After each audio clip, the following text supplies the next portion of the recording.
Good morning বন্ধুরা, Karimganj daily নিউজে আপনাদের স্বাগত জানিয়ে শুরু করছি আজকের গুরুত্বপূর্ণ সংবাদ শিরোনামগুলি।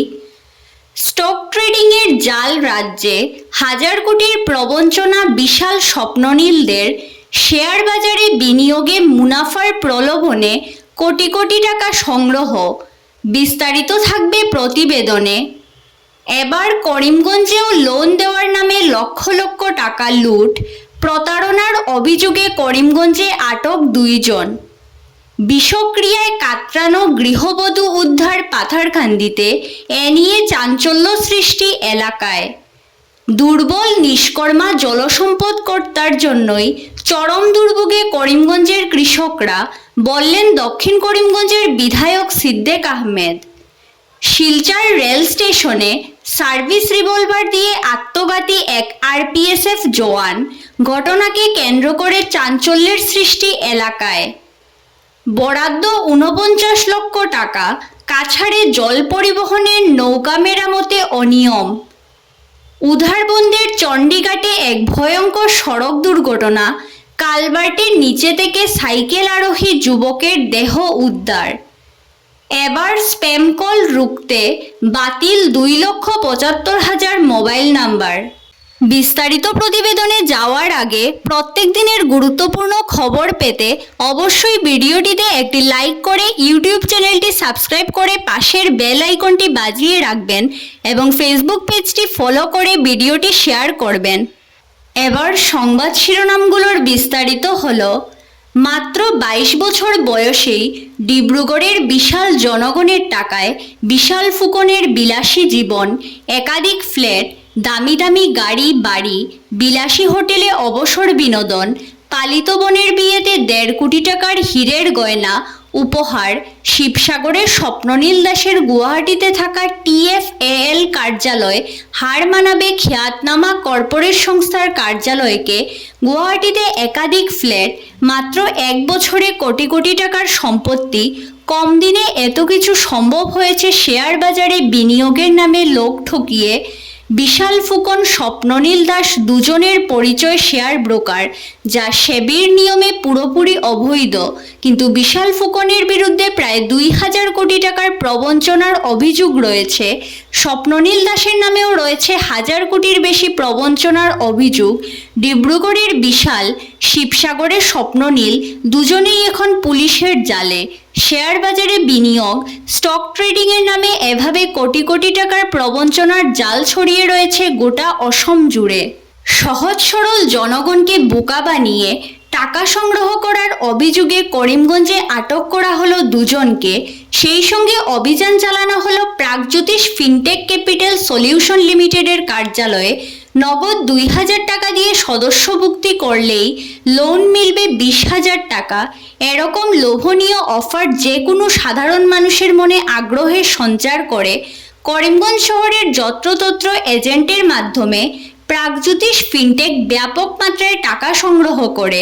অনেকেই 2,000 টাকার বিনিময়ে 20,000 টাকা লাভের আশায় কোম্পানির প্রতারণার ফাঁদে পড়েন। গত মার্চ এপ্রিল মাসে বিভিন্ন জনের কাছ থেকে 2,000 টাকা করে সংগ্রহ করা হয় বলে অভিযোগ, কিন্তু আজ পর্যন্ত কোনো লোককে লোন দেওয়া হয়নি। সোমবার হাইলাকান্দিতে থাকা বিজেপি নেতা আমজাদুল হোসেন মজুমদারকে শিলচর থেকে গ্রেফতার করা হয়। সেই সূত্র ধরে সক্রিয় হয়ে ওঠে করিমগঞ্জ পুলিশ। মঙ্গলবার কাকবোড়ে শিলচর রোডে থাকা প্রাগজ্যোতিষ ফিনটেক ক্যাপিটাল লিমিটেডের শিলচর রোডের কার্যালয়ে হানা দেয় পুলিশ। সেই সময় কার্যালয়টি বন্ধ ছিল। পুলিশ ভাড়াঘরের মালিককে তাদের সঙ্গে ডেকে নিয়ে যায়। পরবর্তীতে ঘর ভাড়া নেওয়া কোম্পানির কোঅর্ডিনেটর রাহুল রায়ের নিমবার্গ আশ্রম রোডের বাড়িতে উপস্থিত হয় পুলিশ। সেখান থেকে তাকে আটক করা হয়।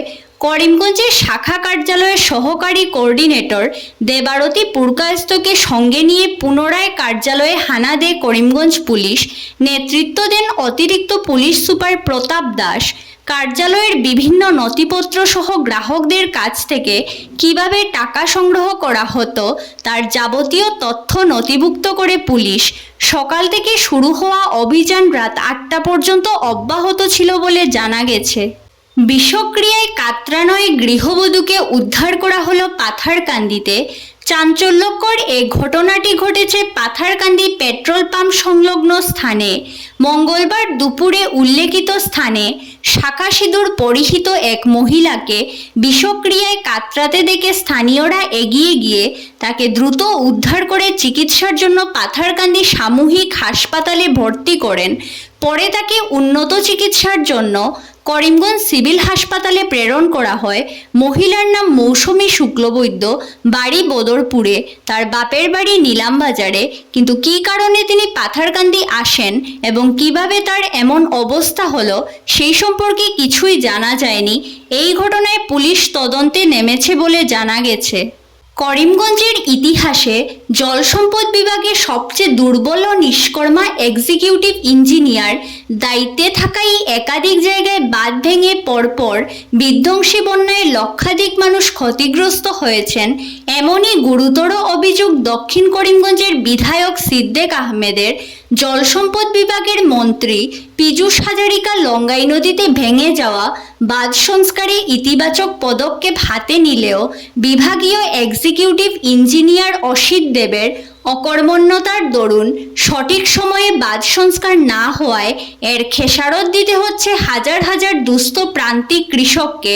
বাঁধ মেরামতিতে বিভাগীয় কর্তৃপক্ষের চরম ব্যর্থতার অভিযোগ তুলে ইতিমধ্যে রাজ্যের মুখ্যমন্ত্রী ডক্টর হিমন্ত বিশ্ব শর্মার কাছে নালিশ জানিয়ে প্রয়োজনীয় ব্যবস্থা নিতে সরব হয়েছেন বিধায়ক। মুখ্যমন্ত্রীর নির্দেশে বিভাগীয় মন্ত্রী পীযূষ হাজারিকা একাধিকবার করিমগঞ্জ সফর করেছিলেন। ভেঙে যাওয়া বাঁধগুলো পরিদর্শন করে মেরামতির জন্য গুরুত্বপূর্ণ পদক্ষেপও হাতে নেন এবং লঙ্গাই ও সিংলা নদীর সবকটি বাঁধ কম সময়ের মধ্যে মেরামতি করতে বিভাগীয় কর্তৃপক্ষকে কড়া নির্দেশ দিয়েছেন মন্ত্রী পীযূষ হাজারিকা। মন্ত্রীর নির্দেশ অনুযায়ী বাঁধ মেরামতির যাবতীয় সাজ সরঞ্জাম পাঠানো হয়েছে, কিন্তু কোনো কাজ হয়নি। শিলচর রেল স্টেশনে সার্ভিস রিভলভার দিয়ে আরপিএসএফ জওয়ানের আত্মহত্যার ঘটনাকে কেন্দ্র করে চাঞ্চল্যের সৃষ্টি হয়েছে। মৃত জওয়ানের নাম শানুজ চৌহান। সূত্র মতে সোমবার রাতে এনএফ রেলওয়ে শিলচর স্থিত এডিশনাল চিফ ইঞ্জিনিয়ার কার্যালয়ে কর্তব্যরত অবস্থায় রিভলভার দিয়ে মাথায় গুলি করে আত্মঘাতী হন শানুজ চৌহান নামের জওয়ান। হঠাৎ গুলির শব্দ শুনে দৌড়ে যান কার্যালয়ের কর্মীরা। রক্তাক্ত অবস্থায় চৌহানকে উদ্ধার করে শিলচর মেডিকেল কলেজ ও হাসপাতালে নিয়ে যাওয়া হয়, কিন্তু চিকিৎসকরা তাকে মৃত বলে ঘোষণা করেন। কী কারণে তিনি আত্মহত্যা করেছেন তা এখনও স্পষ্ট হয়নি। 3 দিন আগে লামডিং থেকে বদলি হয়ে শিলচরে কাজে যোগ দিয়েছিলেন তিনি। উত্তরপ্রদেশের বাসিন্দা শানুজ চৌহানের আত্মহত্যার ঘটনাকে কেন্দ্র করে তীব্র চাঞ্চল্যের সৃষ্টি হয়েছে এলাকায়। সাম্প্রতিককালের বন্যার পরপরই কাছাড় জেলায় ফেরি পরিষেবার উন্নয়নে 60টি নৌকা মেরামতের জন্য বরাদ্দ করা হয়েছে 49,52,738 টাকা।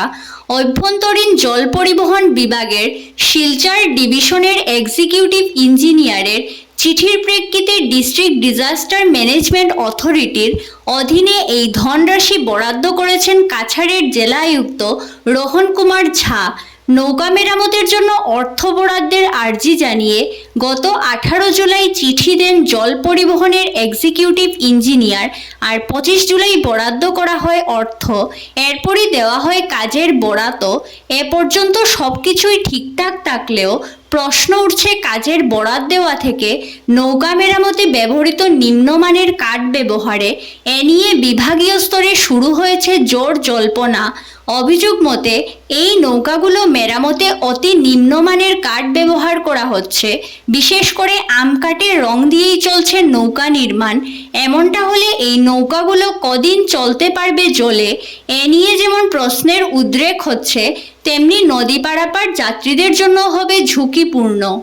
উধারবন্দে সড়ক দুর্ঘটনায় মৃত্যু হলো এক যুবকের। হতভাগ্য যুবক পানগ্রাম প্রথম খণ্ডের বাসিন্দা আলী আকবর লস্করের পুত্র সাবির উদ্দিন লস্কর। ঘটনাটি ঘটেছে মঙ্গলবার দুপুর 2:30টা নাগাদ চণ্ডীগড় চা বাগানের সাইনবোর্ড এলাকায় পূর্ত সড়কের কালভার্টের পাশে। স্থানীয়রা জানান এদিন দুপুরে সাবির সাইকেলে চেপে চণ্ডীগড় চা বাগানের নিচু এলাকায় নামার সময় নিয়ন্ত্রণ হারিয়ে পূর্ত সড়কের পাশে থাকা কালভার্টের গর্তে পড়ে যায়।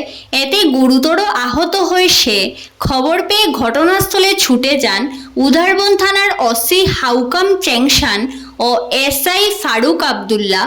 তারা আহত সাবিরকে উদ্ধার করে উধারবন প্রাথমিক স্বাস্থ্যকেন্দ্রে পাঠান। অবস্থা সংকটজনক দেখে সেখানের চিকিৎসক তাকে শিলচর মেডিকেল কলেজ ও হাসপাতালে পাঠিয়ে দেন, কিন্তু শেষ রক্ষা হয়নি। শিলচর মেডিকেলে নিয়ে যাওয়ার পর তাকে মৃত বলে ঘোষণা করেন চিকিৎসক। ধন্যবাদ সবাইকে। আরও নতুন নতুন খবর পেতে করিমগঞ্জ ডেইলি নিউজ পেজটিকে ফলো করে সঙ্গে থাকুন।